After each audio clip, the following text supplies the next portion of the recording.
In the winter of 1944, a telegram arrived at Supreme Headquarters. It wasn't a battle report, it wasn't a casualty list. It was a demand from the one Allied commander the Americans feared might fracture the alliance before Germany fell. The sender was Field Marshal Bernard Law Montgomery, and what he wanted would force Dwight Eisenhower to write the most dangerous letter of the war, one that risked splitting the Western Allies at the moment of victory. They weren't watching Rommel anymore. They weren't watching Rundstedt. They were watching each other, and one of them would have to go. The pattern. By August 1944, the Allies had shattered German lines in France. Patton's Third Army was racing east. Bradley's forces were closing the Falaise Gap. Montgomery's British and Canadian troops were pushing south from Caen. On paper, it was Allied unity. In reality, it was fracturing. On August 8th, Eisenhower and Bradley agreed to trap the Germans between Ardennes and Falaise. Montgomery agreed. The boundary line was set. Americans would stop at Ardennes, British and Canadians would drive to meet them from the north. What happened next stunned Bradley.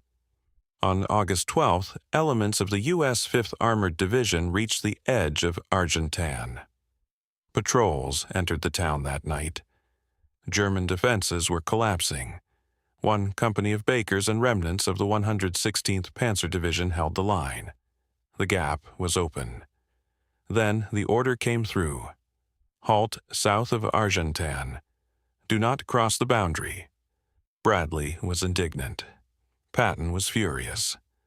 The French 2nd Armored Commander, Jacques Leclerc, sent patrols into Ardennes unopposed and reported the town seemed deserted. The order had come from Montgomery. For 5 days, August 12th through August 16th, the southern German flank at Ardennes lay vulnerable. British intelligence knew it. American commanders knew it. German commander Heinrich Eberbach wrote after the war that his forces were close to complete collapse, and that only Hitler's order to hold kept them in Normandy until August 16th. Thousands of Germans escaped through the gap. Montgomery had stopped the Americans at the boundary to preserve British command prerogatives. He wanted the victory to look British-led, not an American rescue. Churchill had lobbied Eisenhower days earlier, a brutal emotional session on August 9th where the Prime Minister wept and threatened resignation over strategy. Eisenhower, shaken by the encounter, did not challenge Montgomery's boundary order. The Falaise Gap remained open longer than necessary. It was the first fracture. The press conference, December 16, 1944, the Ardennes. At 5:30 a.m., German artillery opened fire across an 80-mile front. 3 armies, 29 divisions, smashed into the thinly held American lines. It was the largest German offensive in the West since 1940, and it caught the Allies completely off guard. Within hours, communications were severed. By mid-morning, the 12th Army Group still had no clear picture of the attack. At the 9:15 briefing, Bradley's staff reported no change on the 8th Corps front. By afternoon, the scale was clear. 2 panzer armies. Full commitment of Germany's last reserves. A desperate lunge for Antwerp. Eisenhower reacted fast. He ordered 2 armored divisions into the Ardennes. He alerted the 82nd and 101st Airborne at Reims. He pulled reserves from across the front. And on December 20th, he made the hardest tactical decision of the campaign. He temporarily gave command of the U.S. 1st and 9th Armies, 200,000 American soldiers, to Montgomery. The German attack had split Bradley's front in 2. Communications from Bradley's headquarters in Luxembourg to 1st Army north of the Bulge were cut. Montgomery's 21st Army Group headquarters was closer, better positioned. It was the right call. but Montgomery turned it into a public relations disaster. For 3 weeks, SHAEF kept the command change secret. Then, on January 5, 1945, Time magazine correspondent James Shepley flew back to New York and filed a story mentioning it. U.S. censors cleared it. The news broke. Correspondents in Europe erupted.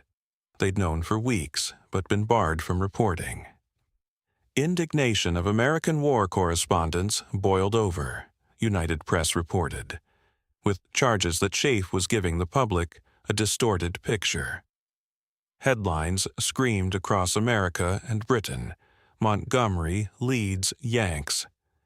2 days later, on January 7th, Montgomery held a press conference at his headquarters in Belgium. He spoke for an hour without notes. He praised Eisenhower. He praised the American troops. But the tone, the delivery, left a different impression. He described the battle as if he had personally saved the Americans. He used the phrase "I" repeatedly. He spoke of heading off enemy thrusts, of taking command, of how British troops had helped tidy up the situation. The British press ran wild. The papers called for Montgomery to be made Deputy Ground Commander permanently, elevated above Bradley, above all American generals. American commanders were livid. Bradley drafted his resignation within 24 hours. Patton threatened to resign if Montgomery was given permanent command over U.S. forces. Even Churchill saw the danger. On January 18th, speaking before the House of Commons, he issued a rare rebuke. Care must be taken not to claim for the British Army an undue share of what is undoubtedly the greatest American battle of the war.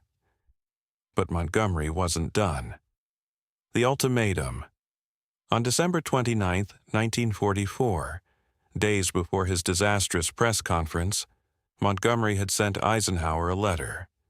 It was not a suggestion. It was a demand. Montgomery insisted that Eisenhower give him permanent command of all Allied ground forces north of the Ardennes.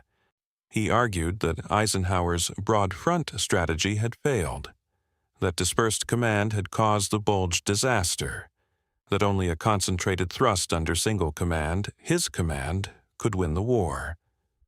He closed with a barely veiled threat: reorganize the command structure, or the offensive would fail. Eisenhower read it 3 times. He was already exhausted. The Bulge had been the worst crisis of the campaign. German forces were still attacking. Casualties were mounting. 89,000 Americans would fall before it ended. And now his most difficult subordinate was demanding control of the theater. On December 30th, Eisenhower sat down and drafted a reply. But this one wasn't going to Montgomery. It was going to the combined chiefs of staff, the British and American High Command. The message was clear. Either Montgomery goes or I do. Eisenhower laid out the facts. Montgomery had repeatedly challenged his authority. Montgomery had demanded command changes during active operations. Montgomery's press statements were damaging Allied unity. The situation was untenable. One of them would have to be removed. Eisenhower made no secret of which one he thought it should be. The letter sat on his desk, ready to send.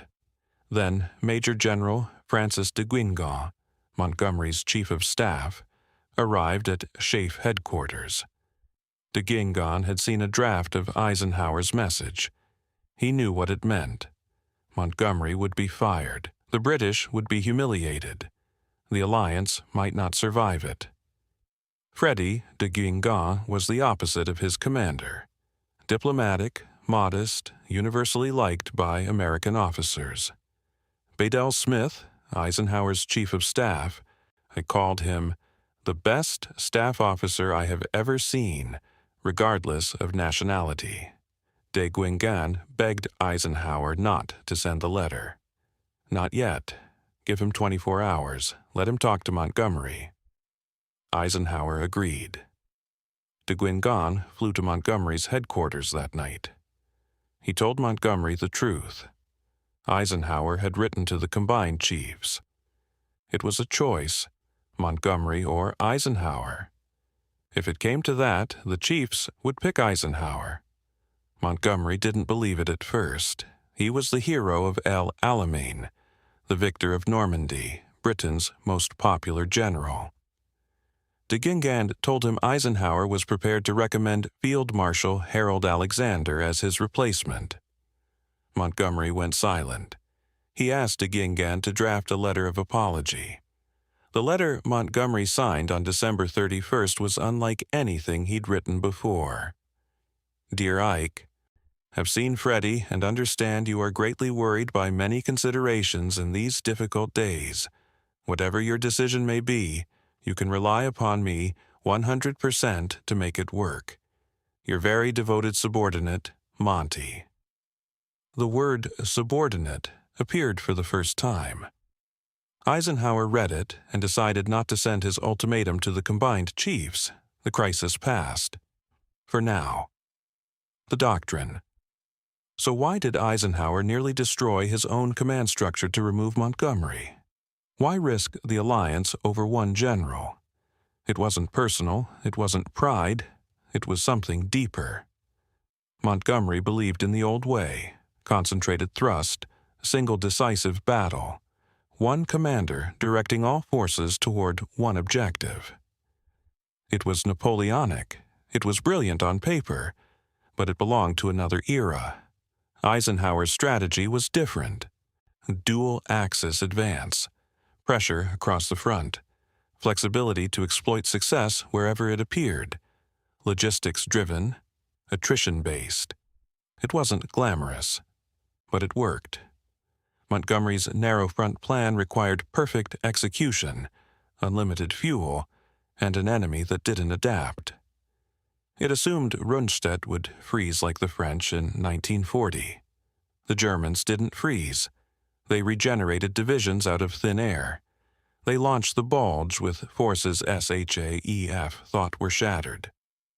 Montgomery's plan would have put 40 divisions in a single corridor. Logistically, it would have sustained only 12 to 18. A German counterstroke like the Bulge, aimed at that narrow thrust instead of the dispersed Ardennes, would have been catastrophic. Eisenhower gave Montgomery a chance to prove his theory. Operation Market Garden, September 1944. Montgomery's plan. Montgomery's divisions. A single thrust to grab the Rhine bridges and position forces to drive into the Ruhr. It failed catastrophically at Arnhem. The bridge too far. Montgomery never accepted it. After the Bulge, after the Rhine crossings, after Germany surrendered, Montgomery continued to argue that Eisenhower's caution had prolonged the war. He claimed his plan could have ended it by Christmas 1944. He claimed he could have taken Berlin ahead of the Soviets. None of it was true. Berlin would have cost 100,000 Allied casualties to capture a city already promised to Stalin. Logistics alone made Montgomery's thrust to Berlin impossible. 270 miles from the Ruhr, through devastated infrastructure, with fuel stocks that could barely sustain operations to the Rhine. The Soviets lost 350,000 men taking Berlin in some of the war's worst urban combat. Eisenhower was right to pass. After the war, Montgomery's reputation unraveled. He fired de Guingamp, the man who'd saved his career, telling him coldly, "It would not do me any good to keep him as vice chief." He spent decades sniping at Eisenhower in books, interviews, and lectures. He never mentioned the ultimatum. He never mentioned the apology. He never mentioned how close he'd come to being removed in January 1945. Eisenhower, for his part, rarely spoke of it publicly. But in his memoir, Crusade in Europe, he cited de Guingamp 15 times. He cited Montgomery's operational plans with clinical precision, noting their flaws without personal rancor. And he made one thing clear. The strategy that won the war was the one that kept the Allies together, kept logistics sustainable, and kept the Germans under relentless pressure on multiple fronts. Not a single glorious thrust, a grinding, methodical advance that destroyed Germany's ability to resist. The Legacy. On December 30th, 1944, Dwight Eisenhower held a letter that could have ended his command or split the Western Alliance. He didn't send it because Freddie de Guingand convinced him to wait 24 hours. Montgomery signed an apology he never meant. The crisis passed, but the truth remained. Eisenhower had been willing to stake his career and the unity of the alliance on a principle: that no single general, no matter how brilliant or beloved, could be allowed to fracture the coalition at the moment of victory. Montgomery wanted glory. He wanted history to remember him as the architect of triumph. Eisenhower wanted Germany defeated. He wanted the alliance intact. He wanted the war won. In the end, only one of those goals mattered, and only one of them understood it. The Germans studied Eisenhower's command style after the war. They found it relentless, unglamorous, attritional, but unbeatable. Because Eisenhower knew something Montgomery never learned. Winning wars isn't about brilliant single strokes. It's about keeping your allies together long enough to grind the enemy into dust. Montgomery fought like Napoleon. Eisenhower fought like a coalition. And in the end, the coalition won.